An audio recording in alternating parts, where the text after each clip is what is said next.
That's right, Hadley. Well, I had the chance to speak to Richard Yu earlier. He's the company's consumer business CEO, and he told me that the company is canceling the launch of its new laptop as part of the MateBook series. This is the flagship series of laptops that the company has, and it's canned that launch now. It's blamed, Richard Yu told me he's blaming that on being on the US entity list, which is essentially a blacklist that prevents US technology companies from selling their equipment or software to Huawei. Now, Huawei's MateBook laptops actually rely on software from Microsoft and chips from Intel as well. So that is a big blow to the company. Now, this is the first product that the company has actually canceled as a result of being on this blacklist. That's important because the consumer business from Huawei has now become the company's largest business by revenues. Yes, that's mainly driven by smartphones, but the company has stated that its ambitions to become the #1 player in PC in a few years' time. And it comes on the back of comments yesterday from executives at the company who said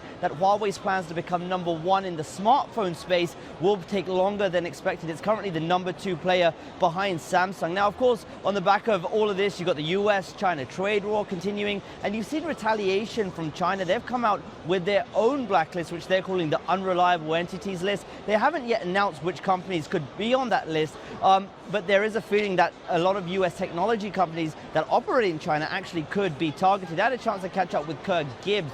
He's the president of the American Chamber of Commerce in China, and asked him how American businesses are viewing this measure from China. Let's listen in to what he had to say. Well, there are risks, and again, what we see as really unhelpful is this tit-for-tat retaliation and then counter-retaliation. That's not helpful. What really needs to happen here is the negotiating teams need to get back to the table and work something out. That's what's really required. But yeah, people are nervous. You are seeing investment projects put on hold. This is going to be an issue that's going to be with us for a while. So the message there from Kirk Gibbs is that American businesses are nervous. They don't like this uncertainty. And he even said that you are seeing there being some investment projects being on hold. So that's also not a good sign for many of these American businesses. Like I said, it's very unclear at the moment what this unreliable entity list could do to American business, or which American businesses could be targeted. But it's certainly something that these companies are watching very, very closely as this US-China trade war continues. Matt, back to you. Hey everybody, it's Hadley Gamble from our new CNBC Middle East Bureau in Abu Dhabi. Thanks for stopping by. Now, to watch more, you can try one of the videos that just popped up on your screen. And don't forget to subscribe.